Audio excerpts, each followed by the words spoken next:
Give me a good story from Independence Day. Do you have one? How you got involved? Anything with Will Smith? I have a great story. Go for they it, called please. and said, hey, we want you to be in this movie. It's going to be a giant blockbuster with Will Smith. And I said, okay, cool, send me the script. So they sent me the script, and I die on, like, the 6th page.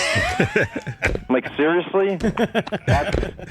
That's what you want me to do? And then I find out, yes, man, we sure are glad you're here because we asked Matthew Perry to do the part, but he couldn't do it. I'm like, okay, so I'm your second choice, and I died on, like, the 8th page.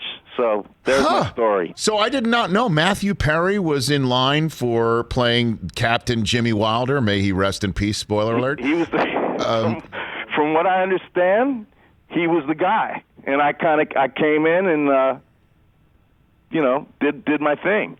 Yeah.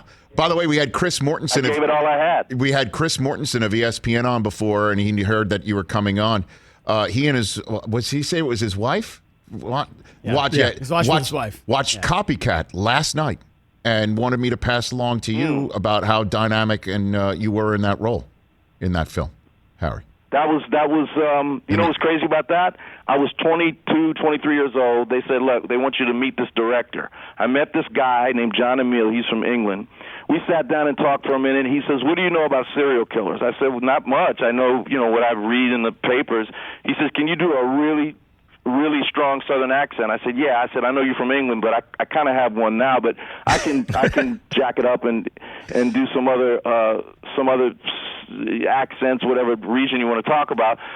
And then I walked out, and I'm like, well, I'm not going to get that. And then he called my agent and said, yeah, I want Harry to play this part. And I'm thinking, what did I reveal to this guy in this half an hour that would make him think I could play this guy? So I never really asked him that because I didn't want to know, but that was a fun role to play too. Well, I had to sleep on the couch for a month after I did that movie. Well, I hate to tell you, Harry, we know David Schwimmer was the first choice for that role.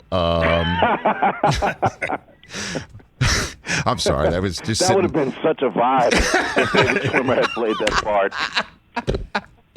I don't know. He could have just left. Not done an accent. It would have been so just an unusual sort of playing against type kind of part. I don't know. That was just sitting right there for me to say. I'm sorry. I just been having my fun. I set him up. You knock him down. Hey, you watched all the way to the end. Thanks for that. Watch more right here.